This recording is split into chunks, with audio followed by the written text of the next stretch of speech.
considera inoportunas ou prejudiciais. É razoável censurar-se a expansividade demasiada da juventude moderna, quanto à sua preferência pelos ritmos gritantes, passos banais e esfuziantes, que transformam os moços em cópias caricatas e modernas dos bugres das florestas brasileiras. No entanto, cumpre notar que o que realmente traz prejuízos à alma é sempre-lhe a intenção com que se procede na vida, pois há malfeitores que tramam as piores coisas dentro até dos templos religiosos, profanando a sua atmosfera de beleza espiritual, enquanto há outras criaturas que mais se aviltam, ainda, no silêncio das alcovas viciosas. É possível que no seio turbulento das danças estrepitosas, que atendem às expansões da carne, muitos jovens permaneçam com o espírito regrado e fraterno, como é muito comum entre os aldeões dos Alpes, entre as tribos europeias e no seio das danças folclóricas dos eslavos. Aqui se exigir, primeiramente, a modificação interior da alma, pois a luz interna do espírito sádio sempre pode rodear de purezas mais incongruentes turbulências das danças modernas. Então sempre haverá segurança e equilíbrio para o indivíduo, graças ao sentido de alta moral que se desenvolve na intimidade da própria alma, independente de códigos e preconceitos exteriores do mundo profano. Muitas vezes podemos depositar mais confiança na honestidade e inocência dos batuques ruidosos e da gritaria efusiva dos selvagens, em suas danças pejadas de saltos e berros, do que na convencional festividade que muitos civilizados ociosos promovem à meia luz, nos cabarés luxuosos, regada pelo uísque e outros venenos que mais excitam as intenções subversivas da alma. Pergunta: sem que estejamos dominados por qualquer pessimismo exagerado, temos observado que a maioria dos moços modernos propende para a vulgaridade da música selvática e puramente sensual. Cremos que, se fossem reduzidas as oportunidades de tal manifestação musical inferior, também seria possível desviá-los para outros entretenimentos sob padrão musical melhor. Que dizeis? Atanagildo: malgrado a lógica de vossas asserções, o êxito não decorreria do fato de se eliminar a música popular e de ritmo sensual, pois isso não seria bastante para despertar nos jovens as qualidades sensatas e o gosto afinado para a arte superior. O que importa muito é o esclarecimento espiritual aos moços, e ajudá-los sinceramente a compreenderem o sentido da existência humana, que muitos deles já perderam ante o fracasso das religiões organizadas sob exaustivos rituais, mas de entendimento infantil sobre a realidade da alma. Assim que amadurece o seu entendimento, eles se sentem desamparados ante os dogmas tolos do pecado original, e irritam-se contra um Deus que condena o homem à eternidade do inferno, por causa de pecadinhos que só algum raro santo consegue deixar de cometer. Ou então se desinteressam da propaganda de um céu de rabecas e cantochões compungidos. Mesmo aqueles que temem as punições divinas guardam a certeira esperança de que, embora pequem à vontade, ainda serão absolvidos na hora da morte, desde que consigam um bondoso sacerdote que lhes encomende a alma. Sem dúvida, quando, depois de raciocínios tão amargos, os jovens chegam a conclusões sobre o futuro, só lhes restam dois caminhos: ou descrerem completamente do sentido da vida humana e se desbragarem nas paixões do mundo, ou se encaminharem para doutrinas evoluídas, como o espiritismo, o esoterismo, a teosofia, a Rosa Cruz ou a yoga que, devido às suas bases reencarnacionistas e à sensatez da lei do karma, ainda lhes podem despertar em tempo a responsabilidade do espírito e tolher-lhes os impulsos selváticos da carne rebelde. Ante a maturidade do século XX e a teimosia das religiões oficiais em não modificarem os seus postulados obsoletos, os moços modernos guardam a certeza de que seus ensinamentos não estão à altura de sua evolução mental, convencendo-se de que os pecados e as religiões não passam de tradições tolas em que só criam os homens ignorantes.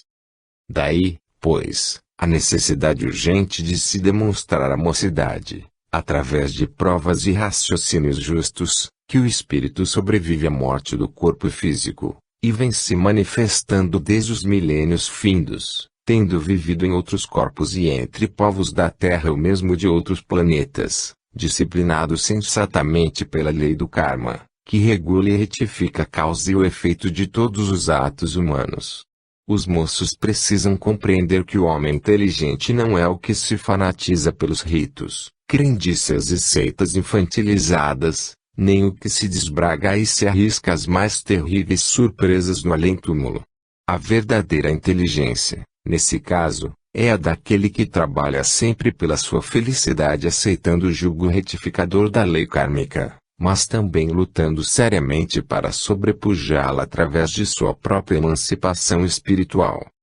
Quando o moço se tornar consciente dessa responsabilidade, é evidente que a literatura, a pintura, o romance, a música e o divertimento ser-lhe-ão motivos de cuidadosa escolha, como reflexos vivos de suas elevadas emoções interiores. Então ele também se libertará dos ritmos histéricos e da bulha chocante dos arremedos musicais, que mais se parecem às melopéas estridentes da taba primitiva, pois, apurando-se a essência do espírito, por lei de correspondência vibratória também se apura a materialização exterior de todos os seus atos e gestos. Mas, infelizmente, ainda nos vossos dias discutem católicos, protestantes, espíritas, teósofos e esoteristas, apontando-se mútuos defeitos e trivialidades doutrinárias, ao mesmo tempo que brigam de unhas e dentes para salvar os pecadores.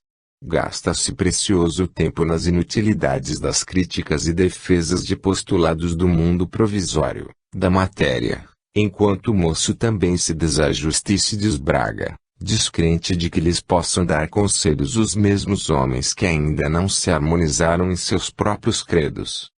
Capítulo 10 – Uma Academia de Esperanto e sua modelar organização. Pergunta: através de algumas obras mediúnicas, temos sido informados de que existem no além instituições especialmente dedicadas ao estudo do Esperanto e sua divulgação na Terra, cuja organização e tarefas são ainda bem mais complexas do que as dos estabelecimentos educacionais do nosso mundo material. Essas informações não passarão, porventura, de esforços louváveis, dos espíritos, no sentido de incentivarmos o estudo do Esperanto, de modo a transformá-lo num idioma de caráter internacional? Atanagildo: indubitavelmente, o programa de estudos, no lado de cá, é bem mais importante e complexo do que imaginais. Ao invés de nascer de ideias que súbitas ou de estalos geniais surgidos instantaneamente no cérebro dos homens terrenos, obedece a roteiros científicos, tal como se dá com as invenções e descobertas terrenas, que não passam de frutos de longo tempo e heróico devotamento dos espíritos dos mundos invisíveis. Pergunta: há em vossa metrópole algum estabelecimento ou escola para o estudo do Esperanto? Atanagildo: em todas as grandes comunidades espirituais que circundam astralmente os principais países da Terra existem círculos de estudos do Esperanto, pois que se trata de um idioma que, em verdade, deve interessar a todos os povos do globo. Na metrópole do Grande Coração há uma academia de Esperanto, que é a admirável instituição devotada ao estudo e à divulgação do generoso e fraterno idioma internacional. Os espíritos que vos têm feito ver a importância da língua Esperanto são entidades que devem merecer de vós o máximo respeito, pois pretendem colocar ao vosso alcance o mais admirável e divino recurso para o entendimento e a confraternização entre os homens, através da palavra. Pergunta: a revelação da existência de uma academia de Esperanto, na metrópole do Grande Coração, desperta-nos certo interesse, pois, através das comunicações mediúnicas, só temos tido notícias sobre a existência de simples escolas, no espaço, onde se estuda o Esperanto. Poderemos conhecer em detalhes a organização da academia a que vos referis? Atanagildo: é um avançado estabelecimento de estudo e divulgação daquele idioma, pois atende a todas as necessidades dos amantes do Esperanto, quer sejam encarnados ou espíritos desencarnados. Ele administra um curso completo da língua Esperanto, com todos os detalhes de sua história desde a sua origem longínqua, bem como prevê todos os resultados futuros do progresso natural desse idioma, mantendo-se em incessante contato inspirativo com os esperantistas terrenos. O título que lhe deram, de academia, serve apenas para destacar o grau de sua responsabilidade na hierarquia dos trabalhadores esperantistas. O próprio espírito de Zamenhof teve oportunidade de orientá-la antes ainda de se encarnar na Polônia quando, em outras vidas, colhia entre as raças hebraicas e gregas, do passado, o material necessário para compor o idioma de que tratamos. A Academia de Esperanto, de nossa metrópole, é uma instituição eficientemente equipada para lograr completo êxito na disseminação do nobre idioma internacional, na Terra. Ela estende a sua influência benéfica não só sobre alguns destacados esperantistas encarnados no Brasil, como sobre outros que também operam sob a inspiração dos postulados benfeitores do Espiritismo, em determinada zona geográfica sob jurisdição de nossa metrópole astral. Pergunta: podeis descrever-nos a situação astrográfica da Academia de Esperanto, na metrópole do Grande Coração? Atanagildo: ela está situada na zona oeste de nossa metrópole, onde se encontra o mais importante grupo de edifícios que compõem o bloco universitário. Esse bloco reúne as mais avançadas instituições de pedagogia científica, artística, filosófica e de moral espiritual, que ministram valiosas lições e traçam roteiros úteis e prudentes para os seus tutelados que devam renascer na crosta para o fim de desempenharem missões de importância. Os espíritos filiados a essas instituições procuram obter o mais elevado apuro psíquico e assimilar a maior soma de conhecimentos compatíveis com a sua receptividade mental. Quase sempre são candidatos a encarnações no solo brasileiro, aceitando a incumbência de ampliar os conhecimentos espirituais terrenos. Alguns deles aceitam, então, a missão elevada de divulgar o Esperanto entre os vossos compatriotas. Os espíritos que aqui aportam, provindos de outras raças ou de outras comunidades astrais, desejosos de se encarnar na região geográfica do Brasil, supervisionada pela metrópole do Grande Coração, precisam fazer estágios de aprimoramento mental e de adaptação psicológica, nessas instituições educativas do conjunto universitário. Isso é necessário e exigível para o melhor êxito e mais breve integração e afinidade dos emigrantes desencarnados aos costumes brasileiros e à nova índole a que irão se adaptar no mundo físico. Trata-se de providência que, além disso, os ajuda a vencer o inevitável saudosismo espiritual, que ainda é muito comum a certas almas que trocam subitamente os seus velhos hábitos milenários e condicionamentos esposados a outros climas geográficos e os costumes humanos de vidas passadas. Pergunta: quereis nos dar uma ideia mais clara da necessidade dessa adaptação psicológica, necessária aos espíritos que se reencarnam em ambiente físico diferente daquele a que se acostumaram em existências anteriores?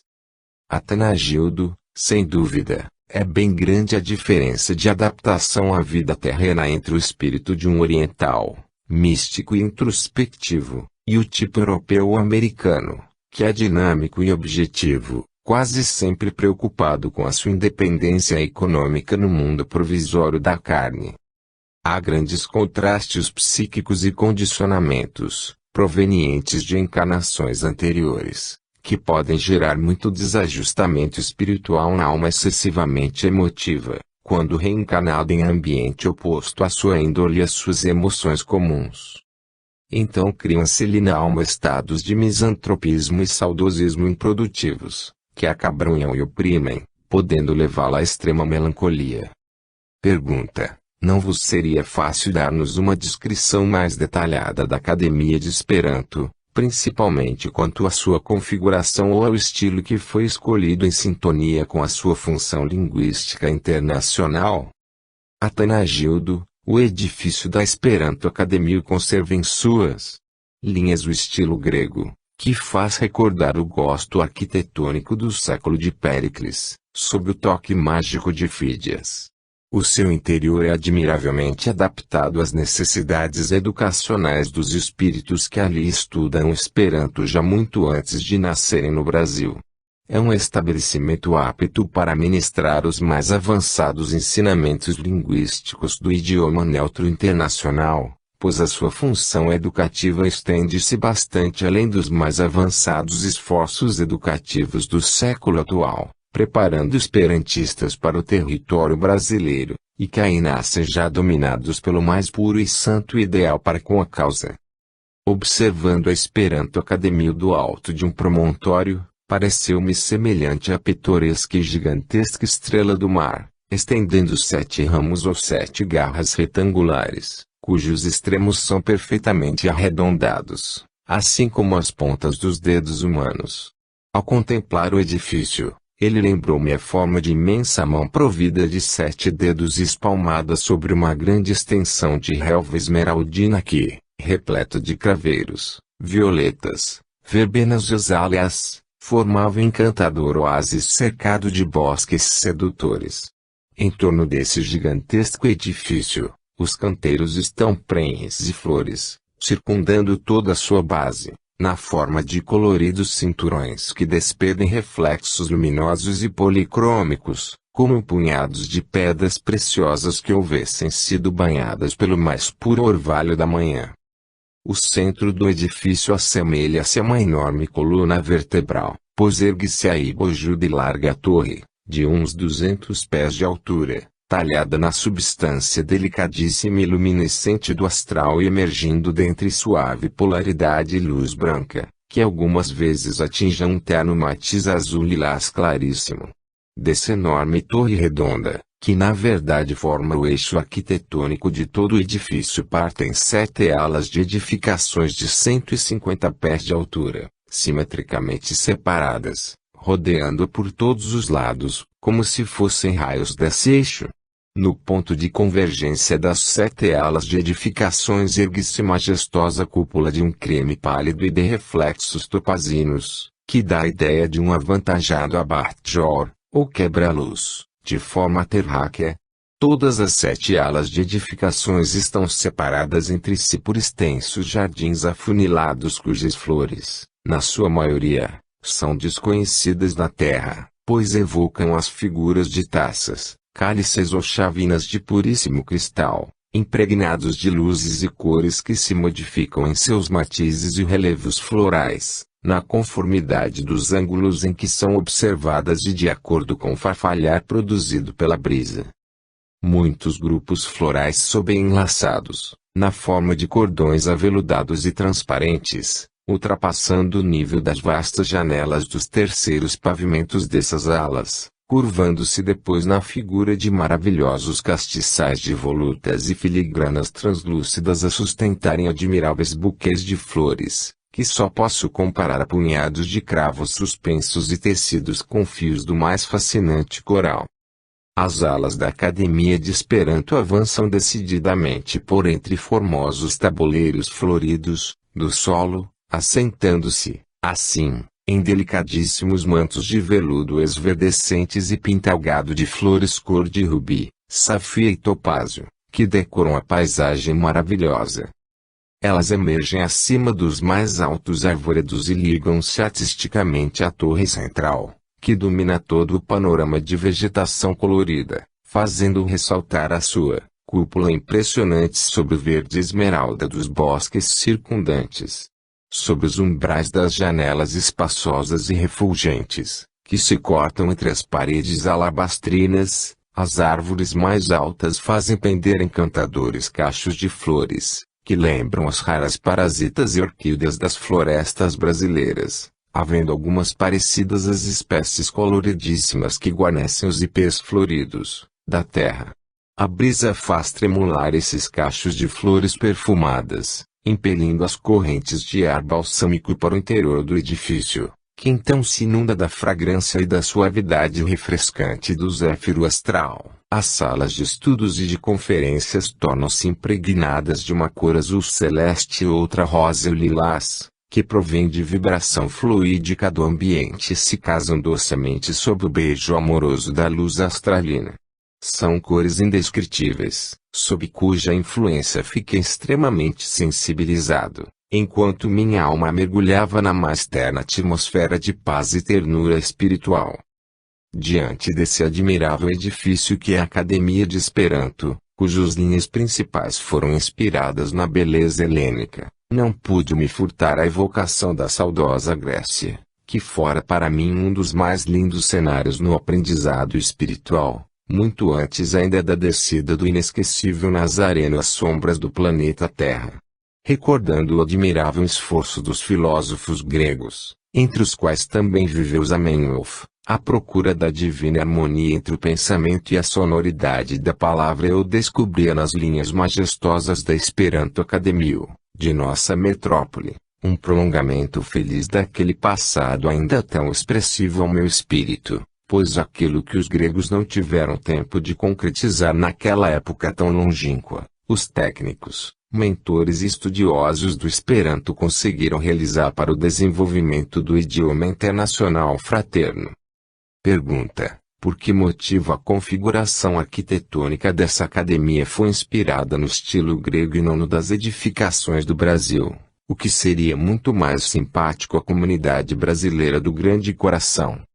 Atanagildo: a maioria dos espíritos de nossa comunidade viveu muito mais tempo no Egito, na Índia e na Grécia, tendo se reencarnado só uma ou duas vezes no Brasil. Por esse motivo, ainda é muito sensível à influência daqueles países. Em sua índole psíquica, os habitantes de nossa metrópole são mais gregos do que brasileiros, por isso, predominam bastante, em nossas edificações, as linhas fundamentais da arquitetura da Grécia, embora a metrópole seja particularmente habitada por espíritos desencarnados do Brasil e por alguns descendentes de povos que emigraram para esse território do vosso globo.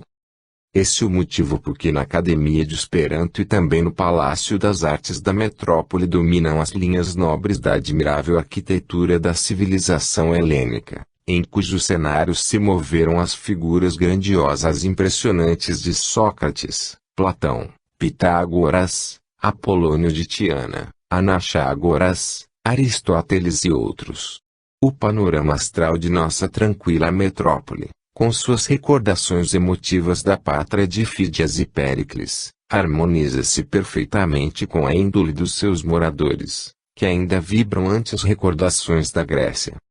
O espírito não tem nacionalidade, mas, apesar disso, não deixa de se sentir com predileção ou simpatia pelas paisagens onde se demorou mais tempo no aprendizado espiritual e formou os contornos mais vivos de sua consciência imortal. Pergunta: não é obrigatório um estilo único na construção de outras academias de Esperanto, que porventura possa ser levado a efeito em outras colônias astrais? Ou essas edificações só obedecem ao gosto arquitetônico e à índole psicológica dos seus fundadores? Neste último caso, o tipo da arquitetura não destoa do sentido internacional que tem o Esperanto. Atanagildo: conforme já vos disse, as várias colônias espirituais que circundam a Terra foram fundadas no apogeu das civilizações chinesa, grega, hindu, egípcia e árabe. Por isso, ainda conservam a sua velha fundamental psíquica, que caldeia sua índole artística e o espírito arquitetônico de suas antigas raças, mesmo quando renovam a sua paisagem no além. Porventura, certos administradores públicos, terrenos, não levam a efeito construções de estilos arquitetônicos que lembram outras raças e cenários diferentes do de sua pátria. É uma preferência quase sempre ditada pelo seu psiquismo condicionado ainda às lembranças de velhas edificações do pretérito, assim como acontece com os espíritos dos antigos babilônicos e egípcios que, encarnados entre o povo norte-americano, devotam-se a uma arquitetura monumental e faraônica, que muito apreciavam no passado. À medida que se organizam e evoluem as modestas instituições de estudo do Esperanto no astral, vão se edificando seus edifícios de acordo com o estilo arquitetônico peculiar ao gosto e temperamento da maioria dos espíritos residentes na mesma comunidade, e não de acordo com um padrão especial. Em nosso atual estado evolutivo, ainda estamos muito distantes de uma vida puramente espiritual, porque ainda é bem reduzida a nossa libertação dos costumes a que tanto nos condicionamos na esteira dos milênios já vividos. Assim, os edifícios dos núcleos, centros de estudos, escolas, departamentos e academias de Esperanto que se disseminam pelas colônias e metrópoles astrais, embora se destinem ao mesmo objetivo, variam quanto ao seu estilo arquitetônico, que é escolhido de acordo com a índole psíquica de seus moradores, condicionada pelo passado. Nas diversas comunidades de espíritos, que circundam a Terra, existem academias de Esperanto edificadas desde o estilo árabe, chinês, egípcio, grego, hindu e até babilônico, persicaldeu, bem como construções gigantescas, retilíneas e moderníssimas, talhadas vigorosamente na substância luminosa do astral. Estas atendem ao espírito da época em que viveis, e bem se poderia designá-las como instituições esperantistas mais funcionais do além. Pergunta: além do estilo arquitetônico da Academia de Esperanto de vossa metrópole, podereis nos descrever outros aspectos de sua configuração? Atanagildo: em todo edifício nota-se o toque de genial arquiteto, que tanto soube imprimir-lhe o estilo severo, o maciço e a estrutura arquitetônica grega, como casá-lo harmonicamente com as linhas dinâmicas, leves e fugidias das edificações modernas.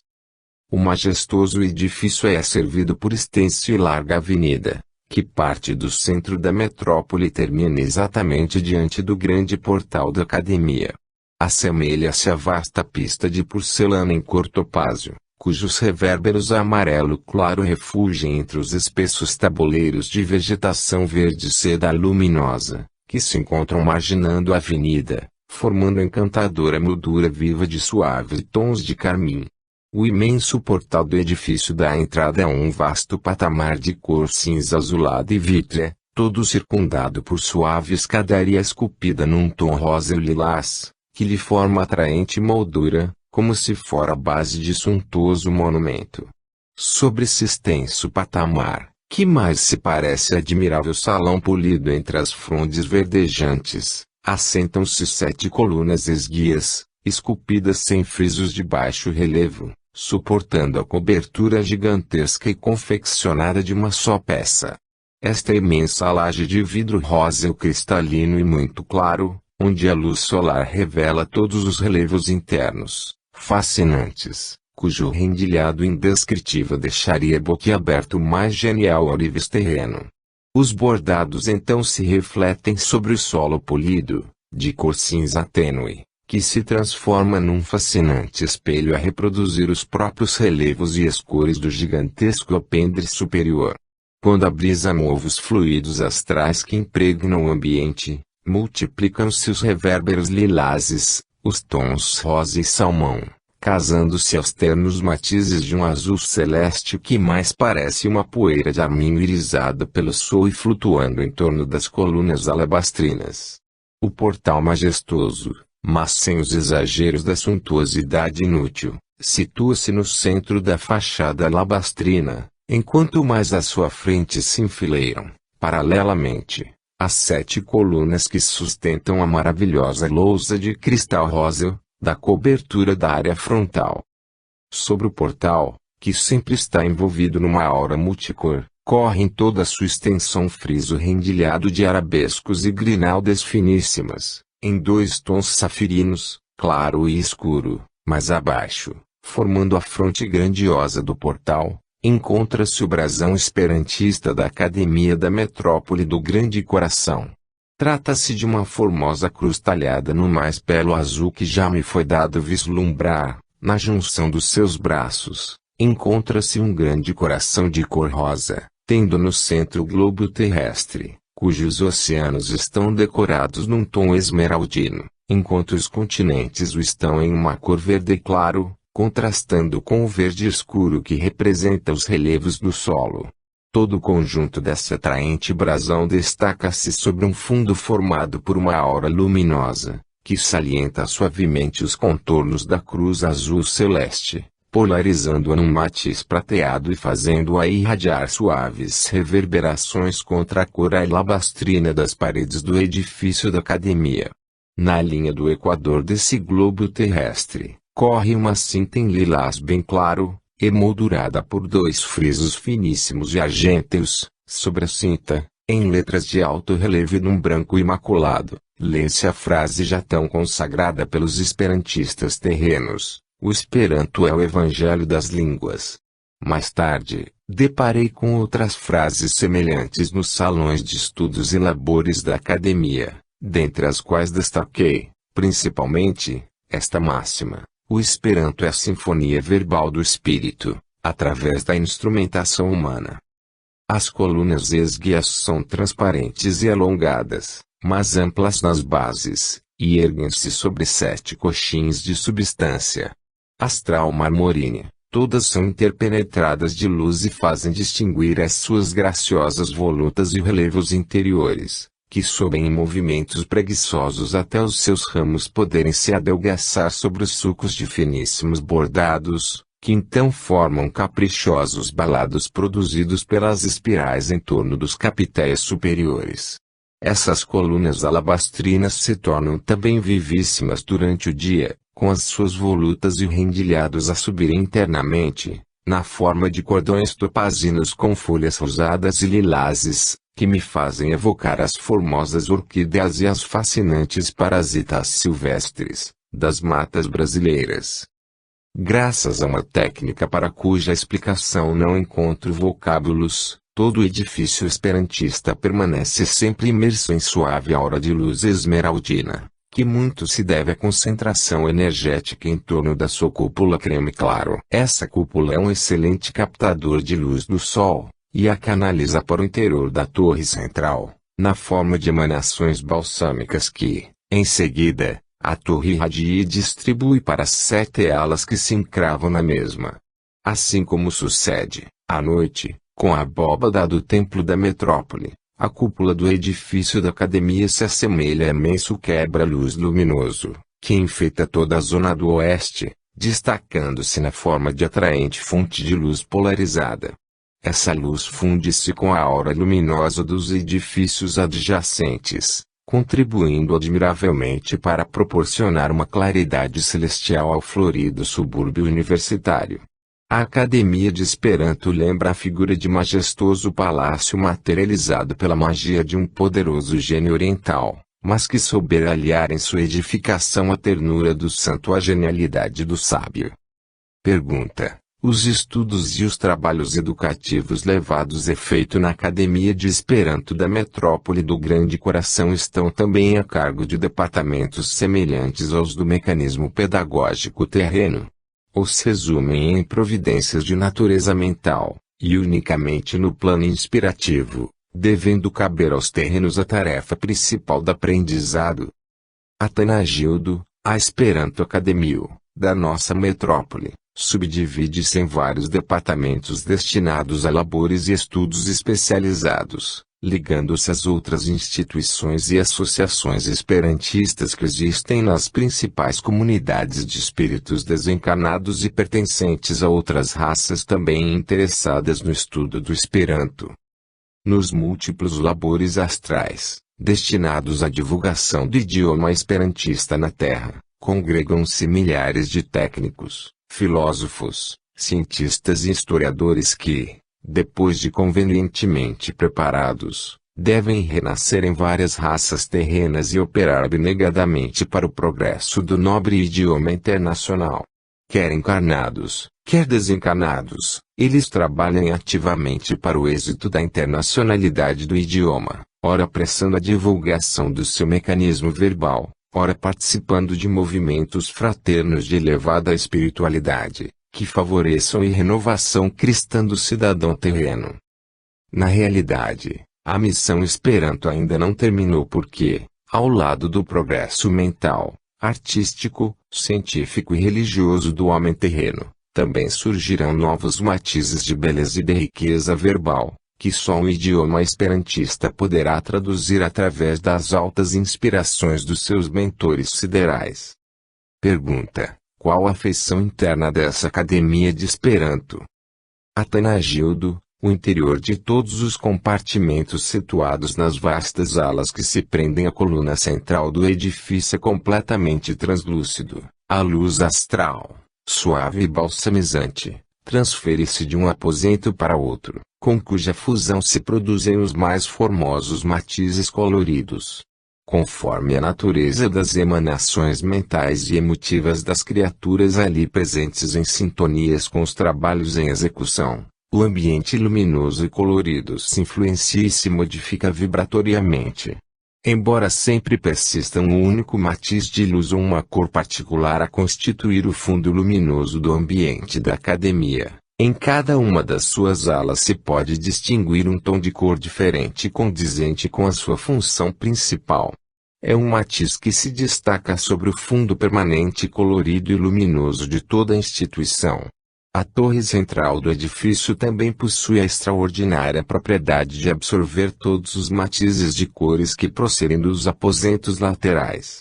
para em seguida fundi-los numa só massa de luz de formosa cor sidérea, cujo encanto não me é possível descrever através da reduzida linguagem humana. Esse fenômeno admirável provém de um processo que os técnicos de nossa metrópole empregam para unir os campos vibratórios do ambiente de todos os aposentos de estudos e trabalhos, fazendo-os se transformarem num único padrão vibratório, como um só amplexo afetivo e energético que reúne as aspirações mentais e emotivas de todos os trabalhadores esperantistas.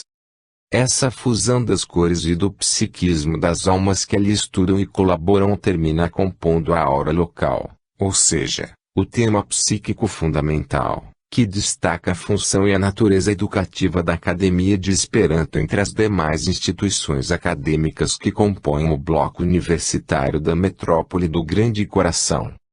Mais tarde, pude compreender melhor essa admirável fusão de cores e pensamentos dos operosos esperantistas desencarnados, que se fazem conexão com todo o ambiente majestoso da academia, pois também significa um valioso ensaio psíquico capaz de impregnar afetivamente a própria aura da sublime mensagem confraternizadora, que é o Esperanto. Pergunta: podeis nos explicar mais claramente de que modo as cores se tornam condizentes com os trabalhos realizados em cada sala da academia? Atanagildo: reconheço que não conseguirei fazer-vos compreender em detalhes este assunto, pois em nossa metrópole astral a técnica de ação e o tratamento da substância astral que nos rodeia não tem qualquer analogia com o que se faz nas esferas da arte, da ciência ou da arquitetura do mundo material. Neste lado, atuamos na origem dos fenômenos, que só depois conheceis como efeitos de uma causa ainda desconhecida aos vossos mais abalizados cientistas. Aqui, a fenomenologia de nossas ações depende particularmente da luz astral, que clareia e interpenetra todas as coisas e seres do nosso ambiente, pois ela flui da própria intimidade da substância e, por isso, podemos manuseá-la sem produzir sombras ou deformações. Em nossa metrópole, a luz é o elemento principal que manipulamos para atender às necessidades de nossa vida e as relações com o meio ambiente. O mesmo sucede com o fenômeno da cor, pois, enquanto operamos com um elemento que consideramos o próprio espírito da cor, na superfície da Terra os homens lidam com a cor substância, ou material, que se manifesta letárgica em sua configuração exterior, porque é justamente aí o ponto onde cessa sua pureza iniciática. Enquanto a cor é estática e inerte para os sentidos humanos, ela se revela, a sensibilidade do nosso perispírito, em sua vivíssima pureza original, num efusivo espírito de vida, que transborda através das sombras mais espessas das formas materiais. O sentido encantador com que os técnicos siderais aplicaram a cor astral nos edifícios e instituições de nossa metrópole não se baseia exclusivamente nos contrastes mais ou menos densos de colorido, ou então apenas nas combinações de tons atraentes, como se faz na Terra.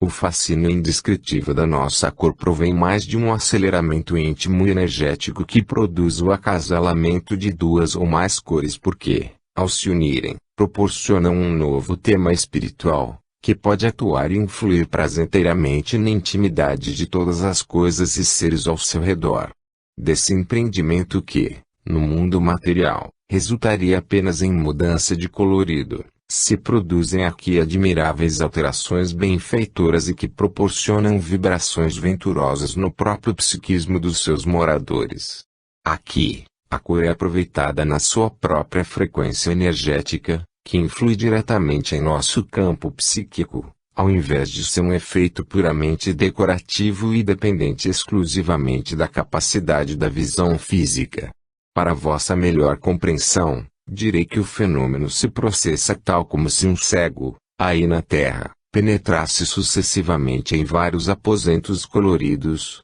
e depois pudesse revelar com segurança a todas as emoções e júbilos que sentisse apenas pelas vibrações psíquicas das cores ali existentes. Com este exemplo, ser-vos é mais fácil perceber quanto de importância e espiritualidade significa a disposição das cores em cada sala da Academia de Esperanto, de cujo processo se originam então determinadas condições psíquicas, que então se tornam mais eletivas a este ou aquele estudo.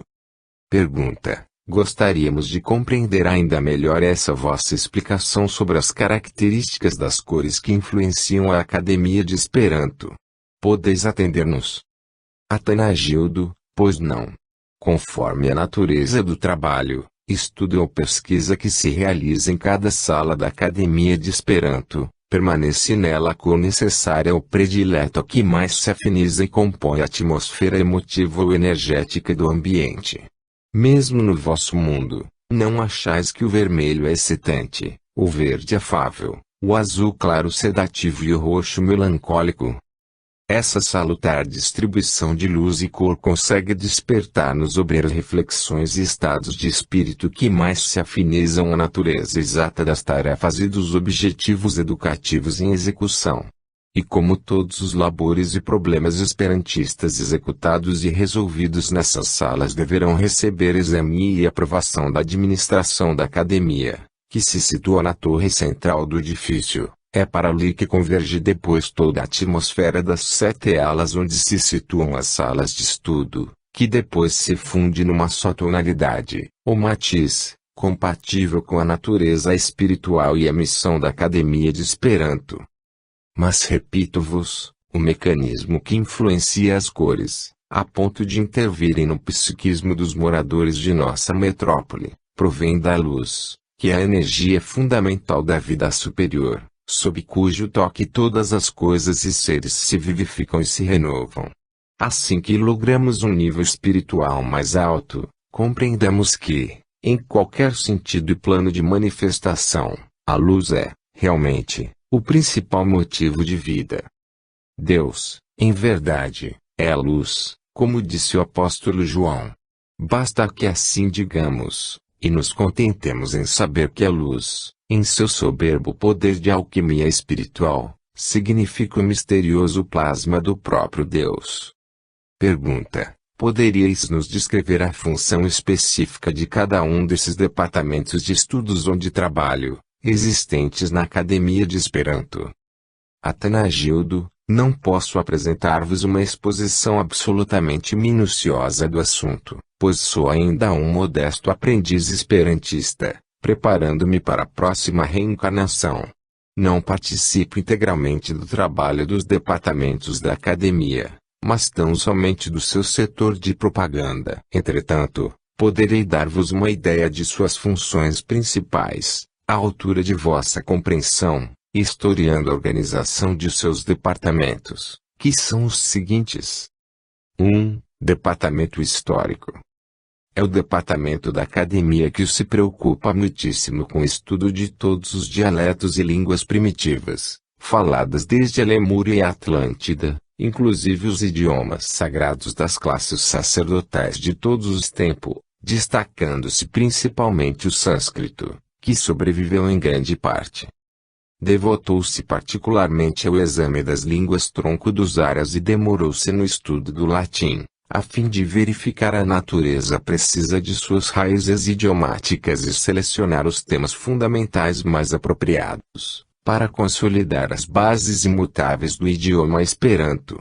Através de seus instrutores, foi esse departamento que inspirou Zamenhof, para que ele procedesse à sua genial escolha nas bases racionais latinas. Graças ao seu trabalho perseverante e histórico no estudo dos temas e vocábulos que se associavam para revelar a psicologia das raças, este setor esperantista muito pôde auxiliar ao departamento psicofísico, que é o responsável pela dosagem psíquica do Esperanto em todos os povos simpáticos à língua internacional. O Esperanto, como idioma neutro e destinado ao serviço de toda a humanidade, carecia possuir uma aura psíquica seletiva, ainda incompreensível para os vossos sentidos, mas capaz de ajustá-la internacionalmente a todos os povos, criando-lhes emanações de simpatia para com o psiquismo de cada raça humana que o aceite como sua língua auxiliar.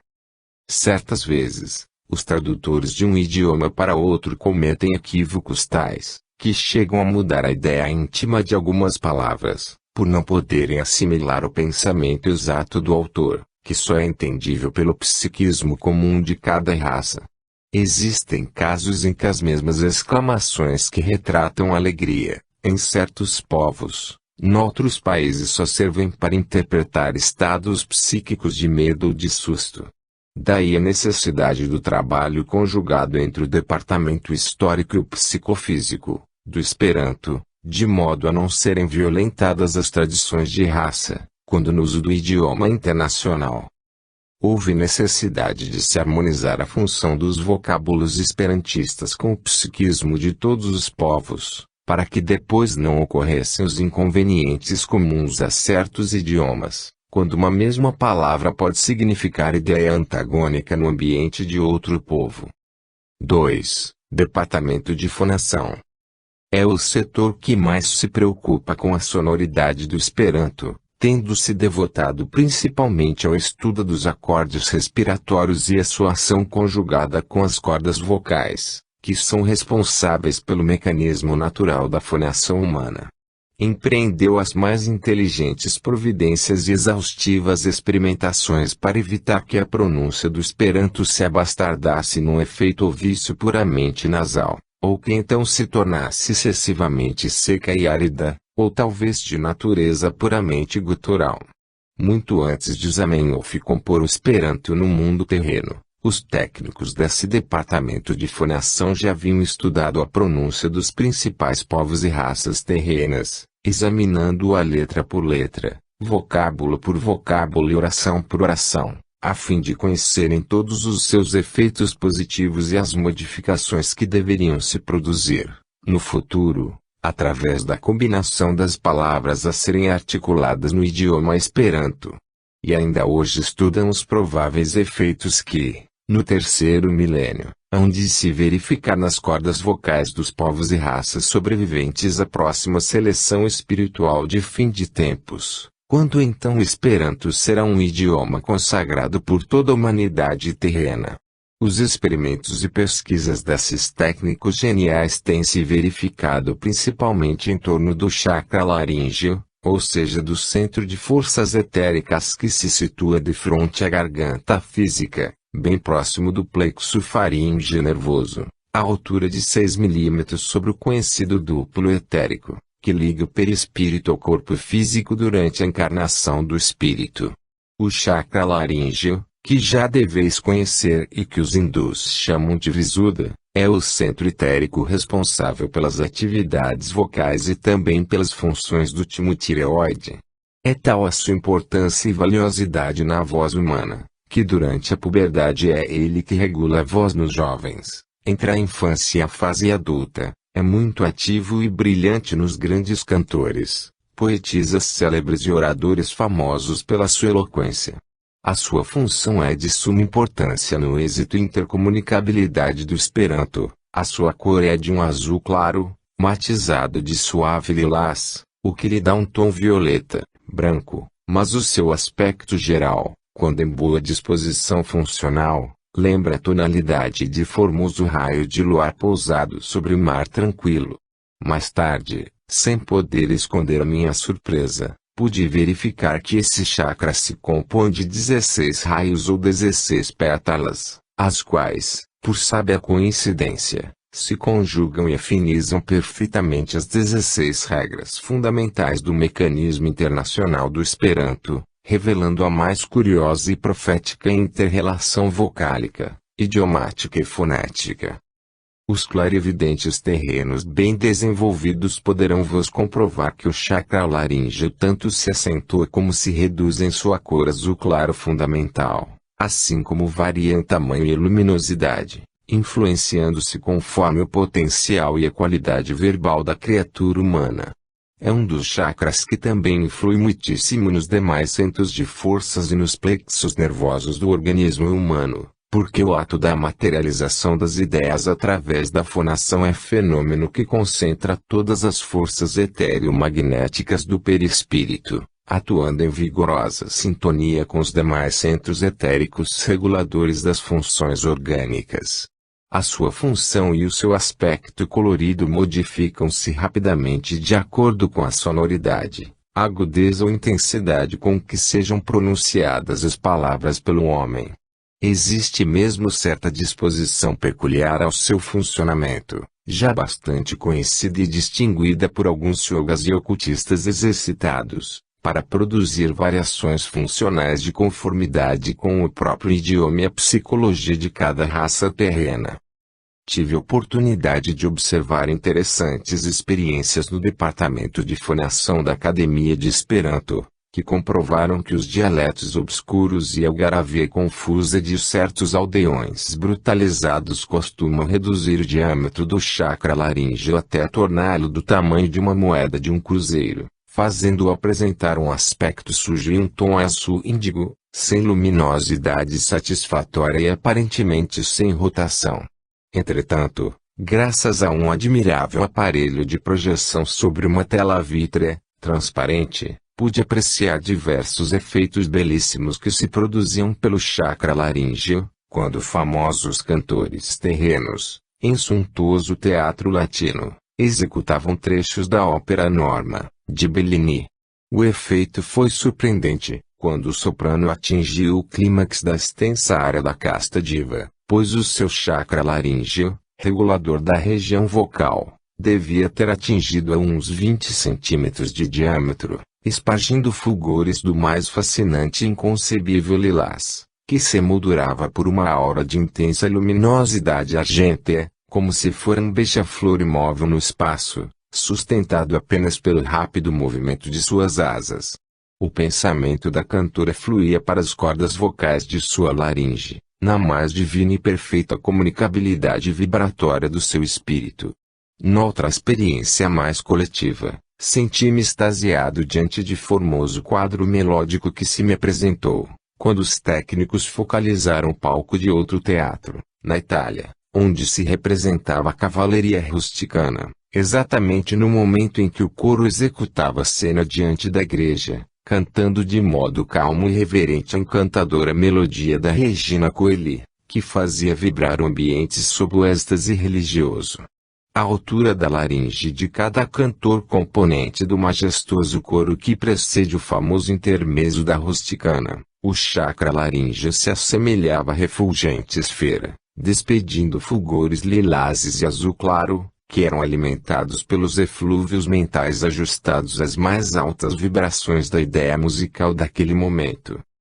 Isso me fez compreender o extremo carinho com que o departamento esperantista de fonação se devotou à pesquisa dos fenômenos desse centro laríngeo, quer quanto aos efeitos físicos que a pronúncia do Esperanto deveria provocar nos vários tipos de raças humanas, quer quanto ao seu comportamento ante a intensidade e fluência, que fossem aconselhadas para a medida tonal e a sonoridade do idioma neutro.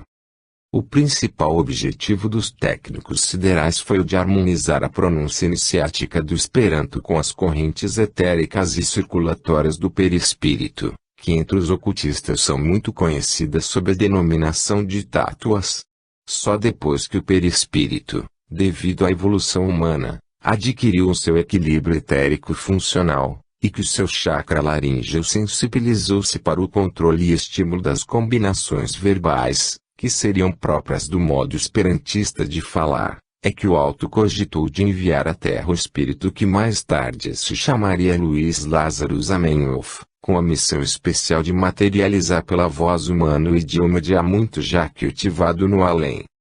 3. Departamento da composição verbal.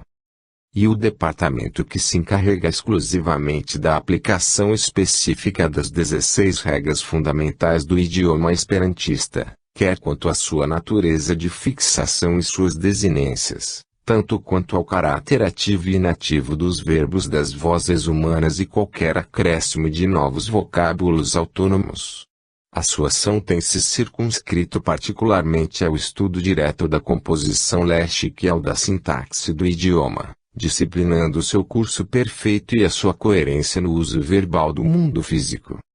4. Departamento psicofísico. É o órgão particularmente responsável pela entrosagem perfeita da ideia fundamental do Esperanto, ou seja a orientação psíquica do idioma e o seu efeito na organização física do homem. Trata-se de um departamento essencialmente fiscalizador do exercício da linguagem no mundo material, pois ele apresenta sugestões, determina contínuas providências e inspira os cultores esperantistas encarnados, para que o idioma esteja sempre em condições de atender às necessidades filológicas e evolutivas da humanidade.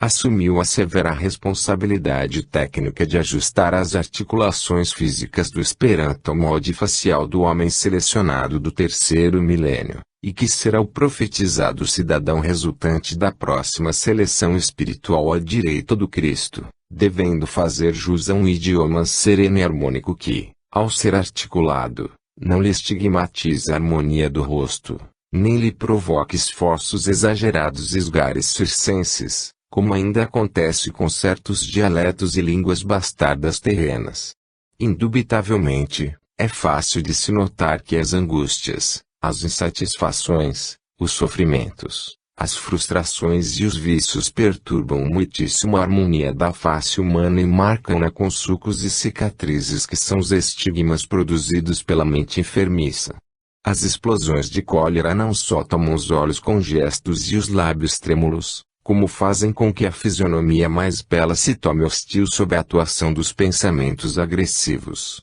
No entanto, quando predominam as qualidades do espírito sobre as paixões animais, o rosto humano se impregna de uma serenidade e beleza admiráveis. Haverá enorme diferença na fisionomia seráfica de um Francisco de Assis, a face mística de Jesus e o rosto tranquilo de Buda, se a compararmos com a fisionomia congesta e mórbida de um Calígula, a face debochada de Messalina, a burlesca de Nero, então, o rosto brutal de um Gengis Khan. Eis porque esse departamento esperantista, que é responsável pelas relações psíquicas e físicas do idioma internacional, especializou-se em proporcionar ao Esperanto uma articulação sob o menor esforço e sem perturbar a agradabilidade da expressão fisionômica humana. Isso era muitíssimo necessário, visto que se trata de uma língua de ordem espiritual superior, essencialmente eletiva às almas devotadas à confraternização de todos os povos.